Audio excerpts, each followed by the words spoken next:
নরসিংদীর রায়পুরায় আধিপত্য নিয়ে সংঘর্ষে নিহত 2, আহত 10 সাবেক ও বর্তমান চেয়ারম্যান সমর্থকদের বিরোধ।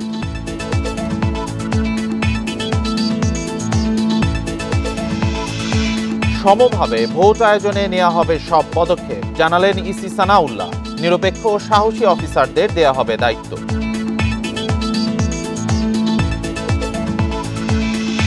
দুর্বৃত্তের হামলায় আহত ইন্ডিপেন্ডেন্ট টেলিভিশনের নবাবগঞ্জ প্রতিনিধি নাজমুল পঙ্গু হাসপাতালে ভর্তি। পরিকল্পিত হামলা, ধারণা পুলিশের।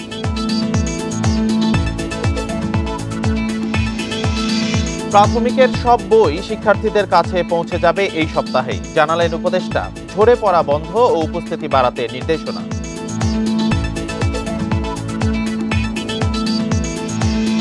এবং সাবেক সংসদ সদস্যদের শুল্কমুক্ত সুবিধার 24 গাড়ি নিলামে, 175 কোটি রাজস্বের আশা।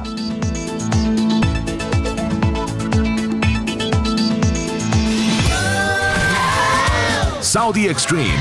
Enjoy smooth speed. স্বাগত সমগ্র বাংলাদেশের সাথে আছি রাকিব আহমেদ। এতক্ষণ শিরোনামগুলো জানাচ্ছিলাম, এবার যাব বিস্তারিত খবরে।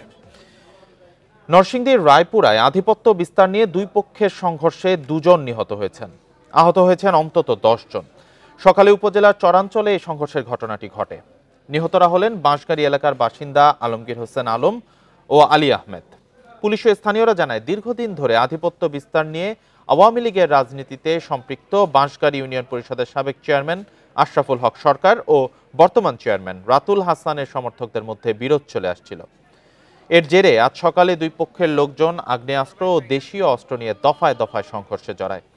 আহতদের রায়পুরা ও নরসিংদী সদর হাসপাতাল সহ বিভিন্ন হাসপাতালে চিকিৎসা দেওয়া হচ্ছে।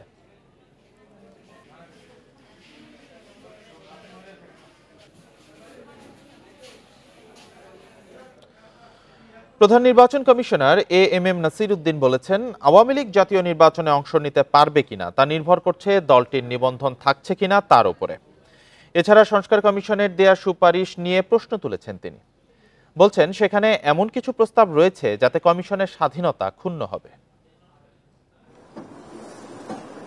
টানা 4 মাস ধরে 18টি ক্ষেত্রে প্রায় 150 সুপারিশ নির্বাচন কমিশনের জন্য দিয়েছে সংস্কার কমিশন। এর মধ্যে জবাবদিহির ক্ষমতা সংসদীয় কমিটিতে ন্যস্ত করা, সীমানা পুনর্নির্ধারণ ও ভোটার তালিকার জন্য স্বাধীন কর্তৃপক্ষ গঠনের মতো বিষয় আছে। তবে এসব প্রস্তাবের সঙ্গে দ্বিমত করেছেন খোদ প্রধান নির্বাচন কমিশনার। ইসি সচিবালয়ে আরএফইডি টকে অংশ নিয়ে তিনি বলেন, সংস্কার কমিশনের এসব সুপারিশ ইসির দায়িত্ব পালনে বাধা তৈরি করবে, ক্ষুণ্ণ হবে স্বাধীনতা। অনেকগুলো সুপারিশ আছে যেগুলো ইনকর্পোরেট করলে অ্যাকসেপ্টেড হলে ইলেকশন কমিশনের স্বাধীনতা খর্ব হবে, নো ডাউট অ্যাবাউট ইট। যেমন আমাকে যদি পার্লামেন্টারি স্ট্যান্ডিং কমিটির কাছে যেতে হয়, তাহলে আমার স্বাধীনতা থাকবে কোথায়? জাতীয় নির্বাচন ডিসেম্বরে হলে প্রস্তুতি নিতে হবে অক্টোবরে। সংস্কারের জন্য বাড়তি সময় লাগলে তা কঠিন হবে বলেও মত সিইসির। এছাড়া স্থানীয় সরকার নির্বাচন আয়োজনে বছরখানেক লাগবে জানিয়ে তিনি বলেন, সেটি আগে করতে হলে প্রধান উপদেষ্টার দেওয়া সময়সীমায় জাতীয় নির্বাচন করা সম্ভব নয়। জুন মাসে তো ইলেকশন সাধারণত আমরা তো অতীতে দেখি নাই এরকম যে বর্ষাকালে ইলেকশন হতে। আইন কানুন বিধি বিধান এগুলা দ্রুত ফিক্স করে আমাকে কাজগুলা সমাধান করে, যাতে অক্টোবরের মধ্যে, যদি মানে ডিসেম্বরে যদি ইলেকশন হতে হয়, আমি সেটাই বলছি, হতে হয় তাহলে অক্টোবরের মধ্যে যাতে আমি প্রস্তুতি নিতে পারি, সেরকম ব্যবস্থা করতে হবে। আগামী নির্বাচনে আওয়ামী লীগ অংশ নিতে পারবে কিনা এই প্রশ্নে সিইসি বলেন, তা নির্ভর করছে শেষ পর্যন্ত দলটির নিবন্ধন থাকে কিনা। তবে সে সিদ্ধান্ত কমিশনের নয়, আসতে হবে জাতীয় ঐক্যমত্যের ভিত্তিতে রাজনৈতিকভাবে। শিডিউল ডিক্লেয়ার আগ পর্যন্ত কতটা পার্টি রেজিস্টার্ড থাকে আমরা দেখতে চাই। পলিটিক্যাল ডিবেট চলছে, আওয়ামী লীগ নিয়ে অনেক পলিটিক্যাল ডিবেট চলছে। এই ডিসিশনটা ইসি নেবে না, সুতরাং এটা রাজনৈতিকভাবেই হয়তো ওনারা সিদ্ধান্ত নেবে না। জাতীয় নির্বাচন আয়োজনে আইন শৃঙ্খলা বাহিনীর গুরুত্বের কথা তুলে ধরে প্রধান নির্বাচন কমিশনার জানান, অনিয়ম রুখতে সামনে থাকতে হবে জনগণকে, প্রয়োজনে কাজে লাগানো হবে বিএনসিসিকে। Mahmudul Hasan, Independent News, Dhaka. নির্বাচন অবাধ ও সুষ্ঠু করতে নিরপেক্ষ সাহসী প্রিজাইডিং অফিসারদেরই দায়িত্ব দেওয়া হবে বলে জানিয়েছেন নির্বাচন commissioner brigadier general Abul Fazal Mohammad Sanaullah. সকালে রংপুর আঞ্চলিক নির্বাচন কর্মকর্তার সম্মেলন কক্ষে মত বিনিময় সভায় এসব কথা বলেন তিনি। কমিশনার সানাউল্লাহ বলেন, বিগত সময়ে প্রিজাইডিং ও পোলিং অফিসাররা ঠিকভাবে কাজ করতে পারেননি। তবে এবার নিরপেক্ষ মানুষদের দায়িত্ব দেওয়া হবে এবং ক্ষমতায়ন করা হবে। একই সঙ্গে সমভাবে ভোট আয়োজনের সব পদক্ষেপ নেওয়া হবে বলেও উল্লেখ করেন তিনি। এবারে নির্বাচনের প্রধান চ্যালেঞ্জ হবে হারানো নির্বাচনী ব্যবস্থা ফিরিয়ে আনা। নির্বাচন কমিশন এ সুযোগ হারাতে চায় না বলে জানান তিনি।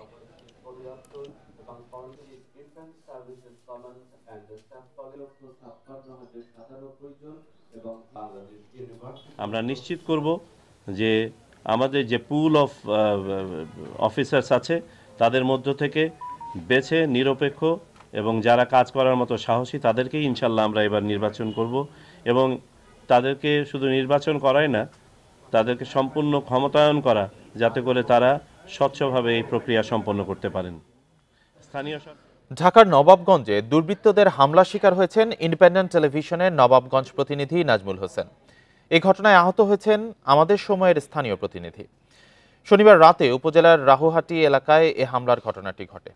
গুরুতর আহত নাজমুল এখন ঢাকার পঙ্গু হাসপাতালে চিকিৎসাধীন। স্বজনরা জানান, গত রাত 12:30টার দিকে জয়পাড়া মাহমুদিয়া আলিম মাদ্রাসার ওয়াজ মাহফিল শেষে বাসায় ফিরছিলেন নাজমুল। পথে দুইজন দুর্বৃত্ত তার গতিরোধ করে। এ সময় ধারালো অস্ত্র দিয়ে কুপিয়ে জখম করা হয়। তাকে উদ্ধার করে স্থানীয় হাসপাতালে ভর্তি করা হয়। অবস্থার অবনতি হওয়ায় রাতেই তাকে ঢাকার পঙ্গু হাসপাতালে পাঠানো হয়। সকালে ঘটনাস্থল পরিদর্শন করেছে পুলিশ। এ সময় ইছামতি নদীর তীর থেকে নাজমুলের মোটরসাইকেলটিও উদ্ধার করা হয়।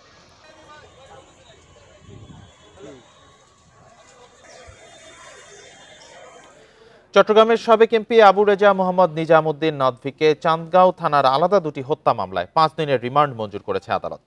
চট্টগ্রাম মেট্রোপলিটন ম্যাজিস্ট্রেট ষষ্ঠ আদালতের বিচারক কাজী শরীফুল ইসলামের আদালত এই আদেশ দেন। এর আগে সকালে কড়া পুলিশি পাহারায় তাকে আদালতে আনা হয়। রাষ্ট্রপক্ষের আইনজীবী জানান, গত সপ্তাহে বিস্ফোরণ দ্রব্য নিয়ন্ত্রণ আইনে সাতকানিয়া ও লোহাগাড়া থানার 2 মামলায় সাবেক এমপির 4 দিনের রিমান্ড মঞ্জুর করেছিল আদালত। আজ তাকে আবার আদালতে উপস্থাপন করা হলে চান্দগাঁও থানার 2টি মামলায় 3 ও 2 দিনের রিমান্ড মঞ্জুর করা হয়। গত 15 ডিসেম্বর রাতে সাতকানিয়া লোহাগাড়ার সাবেক এই সংসদ সদস্যকে রাজধানীর উত্তরা থেকে আটক করে গোয়েন্দা পুলিশ। পরে রাজধানীর লালবাগ থানায় দায়ের করা ঢাকা আইডিয়াল কলেজের শিক্ষার্থী খালিদ হাসান সাইফুল্লাহ হত্যা মামলায় গ্রেপ্তার দেখায় পুলিশ।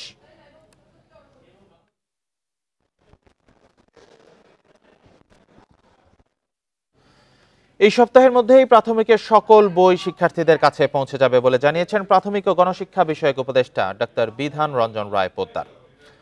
দুপুরে চট্টগ্রাম সার্কিট হাউসে এক মত বিনিময় সভায় তিনি এই কথা বলেন। এ সময় তিনি আরো বলেন, জানুয়ারি মাসের মধ্যে দেশের সব প্রাইমারি বিদ্যালয়ে পাঠ্যপুস্তক পৌঁছে যাবে। উপদেষ্টা জানান, বই শিক্ষার্থীদের হাতে না পৌঁছায় প্রাথমিক বিদ্যালয়গুলোকে বিশেষ নির্দেশনা দেওয়া হয়েছে, যাতে চিত্রাঙ্কন, সঙ্গীত, খেলাধুলা ইত্যাদি সহ শিক্ষা কার্যক্রম নিয়ে শিক্ষার্থীদের ব্যস্ত রাখা যায়।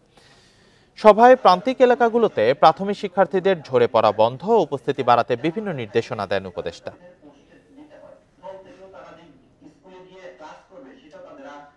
বইয়ের ক্ষেত্রে আপনারা সবাই জানেন যে আমরা চেষ্টা করে যাচ্ছি অনবরত। প্রাইমারির ক্ষেত্রে তা আমি বলতে পারি, এটা আমি আশা করি জানুয়ারির মধ্যে সম্পূর্ণ আমরা করতে পারবো। আমরা কিন্তু স্কুলগুলোকে অন্য ডিরেকশন দিয়েছি। অনলাইনে চলছে সাবেক এমপিদের শুল্কমুক্ত সুবিধায় আনা 24টি বিলাসবহুল গাড়ির নিলাম। 12তম সংসদ বিলুপ্তির পর এসব গাড়ির শুল্কমুক্ত সুবিধা প্রত্যাহার করে এনবিআর। ফলে নিলামে 8 গুণ বেশি শুল্ক আদায়ের মাধ্যমে 175 কোটি টাকা রাজস্ব আয়ের আশা করছে কাস্টম হাউস। দ্বাদশ জাতীয় সংসদের 51 জন সদস্য শুল্কমুক্ত সুবিধায় গাড়ি আমদানিতে এলসি খোলেন। এর মধ্যে গাড়ি এনে ছাড় করান 6 জন। আগস্টে আওয়ামী লীগ সরকার পতনের পর আমদানি করা এসব গাড়ির শুল্কমুক্ত সুবিধা বাতিল করে এনবিআর। এরপর ফরিদপুর 3 আসনের সাবেক সাংসদ এ কে আজাদ শুল্ক কর দিয়ে 1 কোটি 3 লাখ টাকার একটি গাড়ি 8 কোটি 54 লাখ টাকায় ছাড় করান। বাকি গাড়ির বিষয়ে 2 দফা নোটিশ জারির পরও কোনো সাড়া পাওয়া যায়নি। এরপর এসব গাড়ি নিলামের ঘোষণা দেয় কাস্টমস কর্তৃপক্ষ। শুল্কমুক্ত সুবিধায় আনা গাড়িগুলোর মধ্যে প্রথম ধাপে 24টি গাড়ি অনলাইন নিলামে তোলা হচ্ছে। ফেব্রুয়ারির প্রথম সপ্তাহে এসব গাড়ি সরাসরি দেখতে পারবেন ক্রেতারা।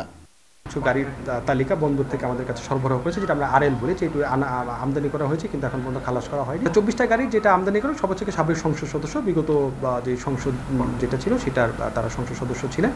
সংশ্লিষ্টরা বলছেন বিলাসবহুল এসব গাড়ি যাতে নিলাম প্রক্রিয়ার কারণে নষ্ট না হয় সেদিকে খেয়াল রাখতে হবে। এটার দাম যদি 14 কোটি হয় নিশ্চয়ই 14 কোটি টাকা দিয়ে তিনি কিনতে চাইবেন না, আরেকটু হয়তো কম হবে। তো এই দুইটার ইকুইলিব্রিয়াম করতে হবে আর কি, যে আমি খুব সুপার প্রফিট করতেও পারবো না, আবার কাস্টমস যদি ধরে রাখে যে তার বুক ভ্যালুতেই এটা নিতে হবে, সেটাও কিন্তু সঠিক না। দীর্ঘসূত্রিতার কারণে গাড়িগুলো অবস্থা খারাপ হয়ে যেতে পারে।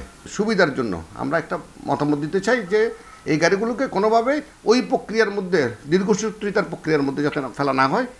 কাস্টম হাউসের তথ্যমতে সবচেয়ে দামি গাড়িটি আনেন সুনামগঞ্জ 4 আসনের সাবেক সংসদ সদস্য মোহাম্মদ সাদিক, শুল্ক সহ যেটির দাম প্রায় 8.25 কোটি টাকা। আর সবচেয়ে কম 5,63,00,000 টাকা দামের গাড়ি এনেছেন ময়মনসিংহ 7 আসনের সাবেক এমপি ABM আনিসুজ্জামান।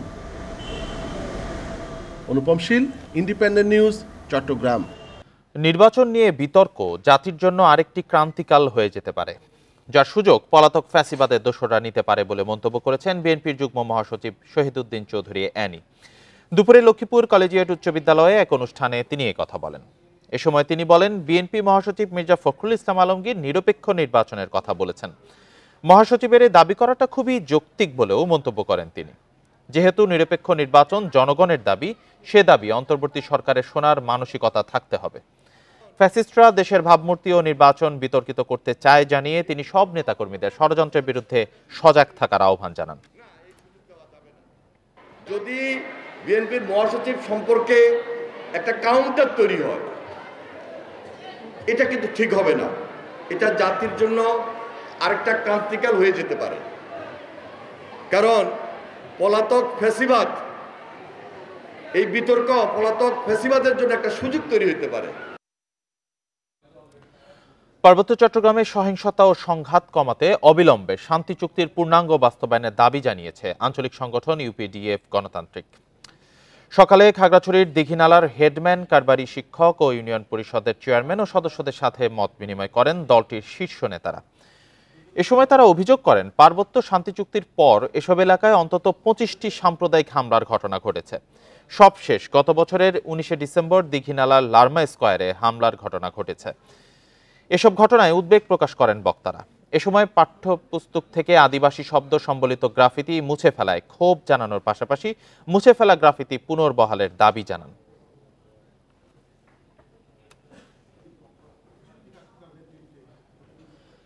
দালালদের 42 লাখ টাকা দিয়েও ইতালি যাওয়া হয়নি মাদারীপুরের রাকিব মহাজনের। উল্টো অমানবিক নির্যাতনের কারণে লিবিয়ার হাসপাতালে মারা গেছেন তিনি। তার মৃত্যুর খবরও দিয়েছে দালালরা। এ ঘটনায় বাকরুদ্ধ পরিবার। দেশে কাজ করা চক্রের সদস্যদের শাস্তি দাবি করেছে এলাকাবাসী। রাকিব মহাজনকে লিবিয়া হয়ে ইতালি যাওয়ার প্রলোভন দেখান জাহাঙ্গীর মৃধা নামে এক ব্যক্তি। লিবিয়ায় জাহাঙ্গীরের ভাইরা সোহাগ মাতব্বরের মাধ্যমে 27 লাখ টাকায় চুক্তি হয়। তবে সেখানে গেলে রাকিবকে আরও টাকার জন্য নির্যাতন শুরু করে সোহাগ। আটকে রাখা হয় মাফিয়াদের গেম ঘরে। প্রায় 2.5 বছর সেখানেই কাটে। পরে পালিয়ে আরেক দালাল মাজেদ খলিফাকে 15 লাখ টাকা দেন রাকিব। তবে আবারও নির্যাতন চলে তার উপর। এক পর্যায়ে অসুস্থ হয়ে পড়েন। গেল বুধবার লিবিয়ার হাসপাতালে মৃত্যু হয় রাকিবের।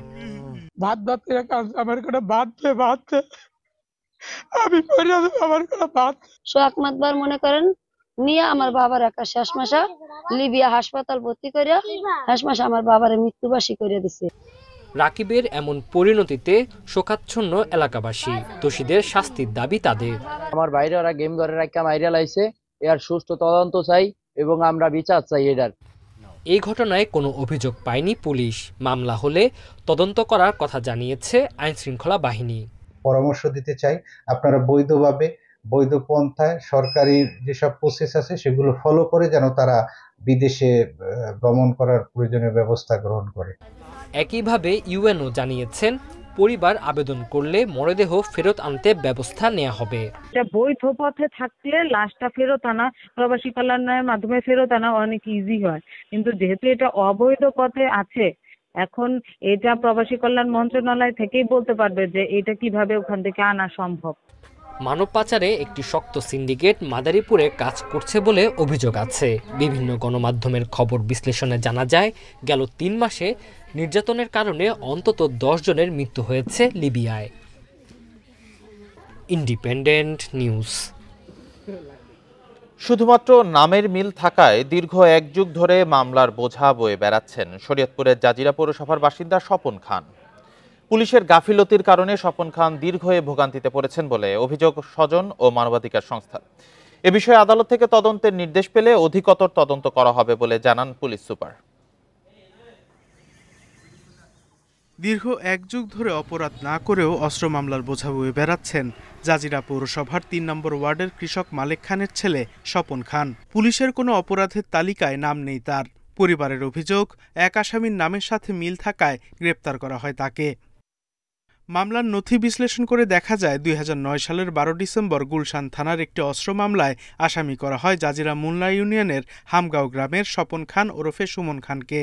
২০১২ সালে ওই মামলায় গ্রেপ্তার করা হয় জাজিরা পৌরসভার মতিসাগর গ্রামের দিনমজুর স্বপন খানকে। সেই মামলায় ২৩ দিন কারাভোগ শেষে জামিন মিললেও মামলা থেকে অব্যাহতি পাননি স্বপন। কোর্টের শুধু তারা ডকুমেন্ট নানান ডকুমেন্ট চাচ্ছে, ওইটা দিতে আমাদেরও পসিবল ছিল না, আর তখন আমরা অর্থ সংকটে পড়ে যাই। আমাদের এলাকায় যে স্বপন খা, উনি কখনো ঢাকা ছিল না। প্রকৃত আসামি স্বপন খান ওরফে সুমন খান সম্পর্কে খোঁজ নিতে হামগাঁও এলাকায় তার বাড়িতে গেলেও পাওয়া যায়নি কাউকেই। জানা যায় দীর্ঘ ১৫-২০ বছর যাবৎ এলাকায় আসে না তারা। প্রায় ১৫-২০ বছর যাবৎ দেশে আসা যাওয়া নাই এবং সে জানি জেলে আছে।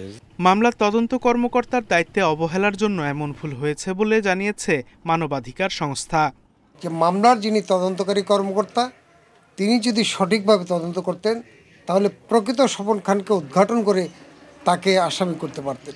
আদালতের নির্দেশ পেলে বিষয়টি অধিকতর তদন্তের আশ্বাস পুলিশের এই কর্মকর্তার। বিজ্ঞ আদালত থেকে এই বিষয়ে যদি পরবর্তীতে কোনো ধরনের আমাদেরকে ইনকোয়ারি অথবা অনুসন্ধান করার জন্য বলা হয়, তো সেক্ষেত্রে আমরা অনুসন্ধান সাপেক্ষে পরবর্তীতে বলতে পারবো যে আসলে ওই স্বপন খানই প্রকৃতপক্ষে, মানে তার পূর্বে তো অন্য কোনো স্বপন খান জেলে আছেন কিনা। মামলার খরচ ও হয়রানি থেকে বাঁচতে অনেকটা অভিমান করেই ৮ বছর আগে প্রবাস জীবন বেছে নিয়েছেন দিনমজুর স্বপন খান। Independent News. এ বিষয়ে আরো জানাতে শরীয়তপুর থেকে যুক্ত হয়েছেন সহকর্মী সগির হোসেন। সগির, নামে মিল থাকার কারণে পুলিশের ভুলে ঘটনাটি ঘটেছে, এটা কি পুলিশের নিছকই ভুল নাকি আন্তরিকতার অভাব এবং গাফিলতি আছে? পুলিশ সুপার অধিকতর তদন্তের কথা বলছেন, পুরো বিষয়টি নিয়ে বিস্তারিত জানাবেন। আচ্ছা, আমি যে মতিসাগর এলাকাটি রয়েছে জাজিরা পৌরসভার ওই এলাকায় গিয়েছিলাম এবং স্বপন খান যিনি একজন শ্রমিক ছিলেন তার বাসায় গিয়েছি। তো তার পরিবারের সাথে কথা বলেছি, এলাকাও কথা বলেছি যে যখন এই মামলা হয় তাহলে এই মামলায় পরে কিভাবে তারা বলছেন যে পুলিশের গাফিলতি বেশি ছিল, কিন্তু ওই পুলিশের গাফিলতির কারণে তারা ভুল তদন্তে তার এই নামটা এসেছে, আমরা যতটুকু স্থানীয় এবং পরিবার থেকে জেনেছি। আমি এছাড়া যিনি স্বপন খান সুমন রয়েছিলেন, যিনি এই মামলার প্রধান আসামি, এখনো জেলে রয়েছেন, তাকে ওই এলাকায় যে পাওয়া যায়নি, তিনি বাসাও ছিলেন না। আর স্থানীয় লোকদের সাথে কথা বলেছি, ইউপি সদস্যদের সাথে কথা বলেছি, তারা বলছে যে এই স্বপন খান সুমনের বিরুদ্ধে কিন্তু একাধিক মামলা রয়েছে, তিনি তার জন্য দেশে থাকেন না, তার পরিবারও থাকেন না, প্রায় ১৫ থেকে ২০ বছর ধরে ঢাকাতেই থাকেন। আর বেশিরভাগ সময় স্বপন খান সুমন কিন্তু জেলে থাকেন। আমরা পুলিশ সুপারের সাথেও কথা বলেছি, তিনি যেমনটা জানিয়েছেন যে সগির এই বিষয়ে আমরা কিন্তু তদন্ত করছি। এই তদন্ত ছাড়াও যদি আদালত থেকে, যেহেতু আদালতে যে মামলাটা চলমান, যদি আদালত তাদের যে অধিকতর তদন্তের জন্য দায়িত্ব দেয়, তারা তদন্ত করে এই যে স্বপন খান রয়েছেন শ্রমিক, তারকে নির্দোষ, যদি নির্দোষ প্রমাণিত হয় তাকে। ধন্যবাদ আপনাকে। খুলনা বিশ্ববিদ্যালয়ের ছাত্র অর্ণব হত্যার ঘটনায় একজনকে গ্রেপ্তার করেছে পুলিশ। শনিবার রাতে মামলার পর গোলাম রব্বানীকে গ্রেপ্তার করা হয়। এদিকে নর্থ ওয়েস্টার্ন ইউনিভার্সিটির প্রাক্তন ছাত্র অর্ণব হত্যার প্রতিবাদে মানববন্ধন করেছেন শিক্ষার্থীরা। দুপুর 12:30টায় ২ নম্বর ক্যাম্পাসের সামনে এ কর্মসূচি পালিত হয়। এ সময় হত্যার সুষ্ঠু তদন্ত বিচার নিশ্চিতের দাবি জানান বক্তারা। শুক্রবার রাতে খুলনা বিশ্ববিদ্যালয়ের ছাত্র অর্ণব সরকারকে নগরীর শেখপাড়া তেঁতুলতলা মোড়ে প্রথমে গুলি ও পরে ধারালো অস্ত্র দিয়ে আঘাত করে হত্যা করা হয়। রাতেই জিজ্ঞাসাবাদের জন্য ৩ জনকে হেফাজতে নেয় পুলিশ। এদের মধ্যে একজনকে গ্রেপ্তার দেখিয়েছে পুলিশ।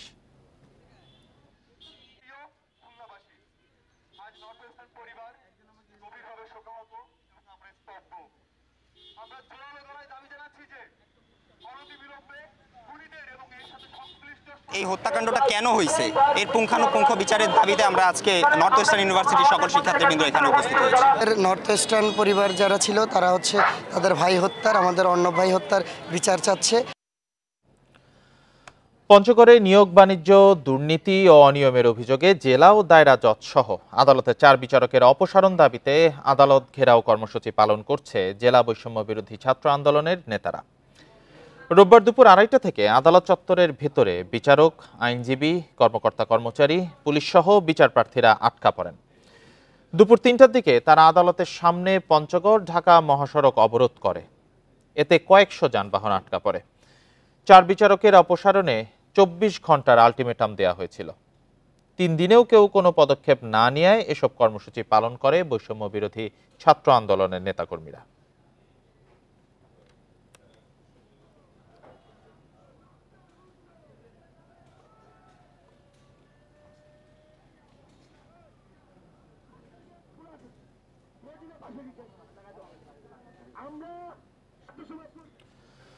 ভারতের প্রজাতন্ত্র দিবস উপলক্ষে হিলি সীমান্তে বিজিবি ও বিএসএফ একে অপরকে শুভেচ্ছা বিনিময় করেছে।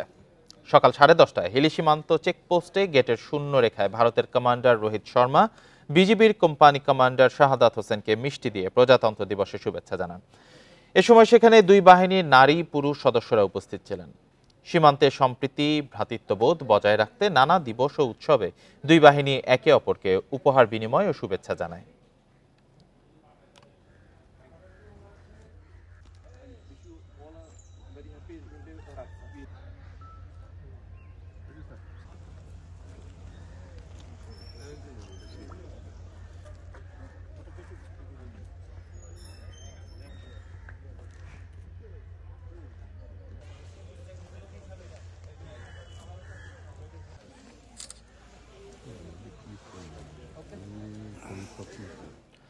মানহানির মামলায় আত্মসমর্পণ করে জামিন পেলেন লালমনিরহাটের বরখাস্ত নির্বাহী ম্যাজিস্ট্রেট তাপসী তাবাসসুম উর্মি। তার বিরুদ্ধে অভিযোগ গঠনের শুনানি আগামী 4 ফেব্রুয়ারি। সকালে ঢাকার মেট্রোপলিটন ম্যাজিস্ট্রেট মোহাম্মদ ইমরান আহমেদের আদালত শুনানি শেষে জামিন মঞ্জুর করে অভিযোগ গঠনের শুনানির তারিখ দেন। বেলা 11টায় উর্মি আদালতে হাজির হয়ে আত্মসমর্পণ করে জামিন আবেদন করেন। একই সঙ্গে তার আইনজীবী অভিযোগ গঠনের শুনানি পেছানোর আবেদন করেন। এর আগে গত 8 অক্টোবর তার বিরুদ্ধে মানহানির মামলার আবেদন করেন গণ অধিকার পরিষদের উচ্চতর পরিষদ সদস্য ও গণমাধ্যম সমন্বয়ক আবু হানিফ। মামলার অভিযোগে বলা হয়, গত 5 অক্টোবর ফেসবুক পোস্টে আবু সাঈদ অন্তর্বর্তী সরকারের প্রধান উপদেষ্টা ডক্টর মোহাম্মদ ইউনূসকে নিয়ে বিরূপ মন্তব্য করেন ওই নির্বাহী ম্যাজিস্ট্রেট।